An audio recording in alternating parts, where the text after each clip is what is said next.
নমস্কার, সবাই কেমন আছেন? আশা করি সবাই অনেক ভালো আছেন। আমার চ্যানেলে আরেকটি ভিডিওতে আপনাদের সবাইকে ওয়েলকাম। আজকে আপনাদেরকে একটি রুই মাছের রেসিপি শেয়ার করব আপনাদের সাথে। একদম সর্ষে দিয়ে রুই মাছের একটি রেসিপি, খেতে কিন্তু অসাধারণ লাগে। গরম ভাতের সাথে খান, উফ, জাস্ট অসাধারণ। আমি কিভাবে রেসিপিটি তৈরি করি চলুন পুরো ভিডিওটা দেখে নেওয়া যাক। খুব সহজে ঝটপট তৈরি করে নিতে পারবেন এই রেসিপিটা, আর খেতেও কিন্তু একদম অসাধারণ। চলুন কথা না বাড়িয়ে পুরো রেসিপিটা দেখে নেওয়া যাক আমি কিভাবে তৈরি করি। আর অবশ্যই এখানে আমি সবগুলো রুই মাছের পেটি নিয়ে নিয়েছি। আপনারা চাইলে অন্য পিসও নিতে পারেন মাছের। আমি এখানে রুই মাছের পেটি নিয়ে রান্না করেছি। রুই মাছের পেটিগুলোকে আমি ভালোভাবে ধুয়ে পরিষ্কার করে নিয়েছি। এখানে আমি 5 পিস রুই মাছের পেটি নিয়ে নিয়েছি, একদম ভালোভাবে ধুয়ে পরিষ্কার করে নিয়েছি। এদিকে একটা মশলা পেস্ট করার জন্য আমি এখানে টমেটো, কাঁচামরিচ, পেঁয়াজ একসাথে নিয়ে নিয়েছি। এগুলোকে আমি ব্লেন্ডারে ব্লেন্ড করে নেব। আর এখন মাছগুলোর মধ্যে হলুদ ও লবণ মাখিয়ে নেব। মাখিয়ে নিলাম হলুদ। এখন সামান্য মরিচের গুঁড়া দিয়ে মাছটা ম্যারিনেট করে নেব। মাছটা ভালোভাবে ম্যারিনেট করা হয়ে গেলে তারপর ভালোভাবে ভেজে নেব। আর মাছগুলো কিন্তু অবশ্যই খুব ভালো করে ভেজে নিতে হবে। এখন মাছগুলো ভালোভাবে মাখিয়ে নিচ্ছি। আর অবশ্যই আমি একটা চুলায় একটা প্যান বসিয়ে দিয়েছি, এর মধ্যে তেল গরম হয়ে গেছে। এখন এক এক করে মাছগুলো দিয়ে দিব। আর এখানে আমি একটু লবণ দিয়ে দিয়েছি যেন মাছগুলো লেগে না যায়, যদিও প্যানে বসালে মাছ লেগে যায় না, তারপরও দিয়ে দিলাম। এগুলো যেহেতু মাছের পেটি। আর সবার কাছে একটা অনুরোধ, যারা আমার ভিডিওটা দেখছেন শুরুতে একটা লাইক দিয়ে নেবেন। আর অবশ্যই অবশ্যই নতুন যারা চ্যানেলটা সাবস্ক্রাইব করে নেবেন।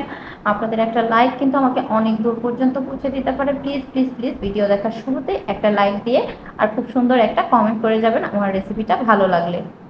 এই তো মাছগুলো কিন্তু আমি ভেজে নিয়েছি প্রায়। এখন মাছগুলোকে আরেকটু ভেজে নিয়ে তারপর নামিয়ে ফেলবো।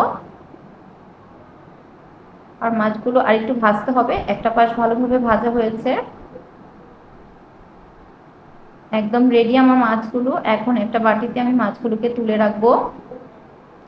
আর এই রান্নাটা কিন্তু একদম ঘরোয়া মশলা দিয়ে তৈরি হয়ে যায়, কিন্তু এই রান্নাটা কিন্তু অসাধারণ একটা রান্না। আপনারা বাড়িতে অবশ্যই ট্রাই করবেন। এখন কড়াইয়ের মধ্যে তেল আবার দিয়ে নিয়েছি, এর মধ্যে দিয়ে দেবো কিছু পেঁয়াজ কুচি। দিয়ে দিচ্ছি পেঁয়াজ কুচি। এখন পেঁয়াজগুলোকে একটু হালকা ভেজে নেব।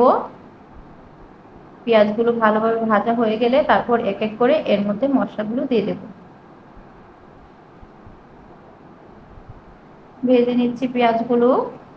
পেঁয়াজগুলো ভাজা হয়ে গেলে তারপর এর মধ্যে দেব আমি যে মশলাগুলো রান্নার জন্য আমার প্রয়োজন। প্রথমেই আমি এর মধ্যে দিয়ে দিচ্ছি মরিচের গুঁড়ো,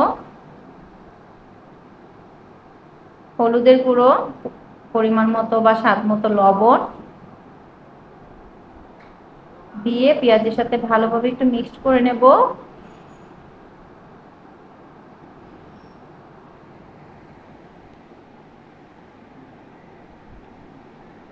এরপরের মধ্যে দিয়ে দিলাম জিরে ও আদা বাটা। আমি একসাথে জিরে ও আদা বাটা করে নিয়েছি, দিয়ে দিলাম এর মধ্যে। এখন মশলাটা কিন্তু খুব ভালোভাবে একটু সময় নিয়ে কষাতে হবে। মশলাটা যত কষাবেন রান্নাটা খেতেও কিন্তু ভালো লাগবে। দেখুন একদম তেল ছেড়ে দিয়েছে। এর মধ্যে যে আমি পেস্টটা করে রেখেছিলাম পেঁয়াজ, কাঁচামরিচ ও টমেটোর, এই পেস্টটাও দিয়ে দিলাম এর মধ্যে। এখন এই পেস্টটা দিয়েও ভালোভাবে কষিয়ে নেব আমি। এ পর্যন্ত ওই কষাবো যতক্ষণ পর্যন্ত ভালোভাবে তেল না ছেড়ে দেয়। এই তো মশলাটা কিন্তু খুব সুন্দর করে আমার কষানো হয়ে গেছে। এ পর্যায়ে এর মধ্যে আমি দিয়ে দিলাম ভালো করে অল্প পরিমাণে সর্ষে বাটা। সর্ষেটা ভালোভাবে আমি বেটে নিয়েছি। এই সর্ষে বাটা দেওয়ার কারণে রান্নাটা কিন্তু অসাধারণ একটা রেসিপিতে পরিণত হবে। আপনারা যারা এখনো এই রান্নাটা করেননি অবশ্যই করে দেখতে পারেন। এই তো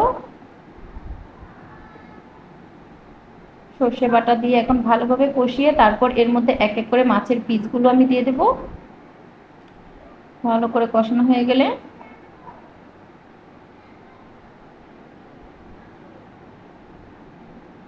এখন দিয়ে দিচ্ছি এর মধ্যে মাছগুলো। এখন আমি সবগুলো মাছের পিস এর মধ্যে দিয়ে দিচ্ছি, একদম সবগুলো দিয়ে দিব এর মধ্যে।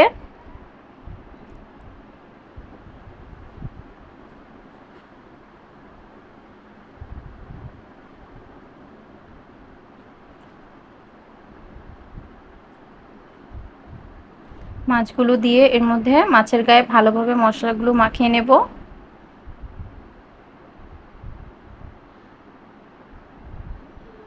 মাখানো হয়ে গেলে তারপর এর মধ্যে অল্প পরিমাণে জল দিয়ে দেব, খুব সামান্য পরিমাণে জল, যেন গ্রেভিটা একটু ভালোভাবে ফুটে যায়, মাছগুলো একটু ভালোভাবে রান্না হয়ে যায়, এর জন্য অল্প পরিমাণে জল দিয়ে দিচ্ছি।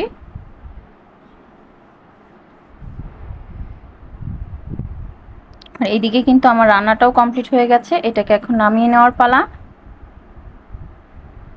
এই তো আমার রান্নার ফাইনাল লুক। কেমন লাগলো অবশ্যই বলবেন। আমার রেসিপিটা একটা মিষ্টি কমেন্ট করে যাবেন, ভালো লাগলে ভিডিওটা শেয়ার করবেন, চ্যানেলটা সাবস্ক্রাইব করবেন। আজকের মতো এই পর্যন্ত, আগামীকাল দেখা হবে নতুন কোনো ভিডিও নিয়ে, নতুন কোনো রেসিপির সাথে। টাটা।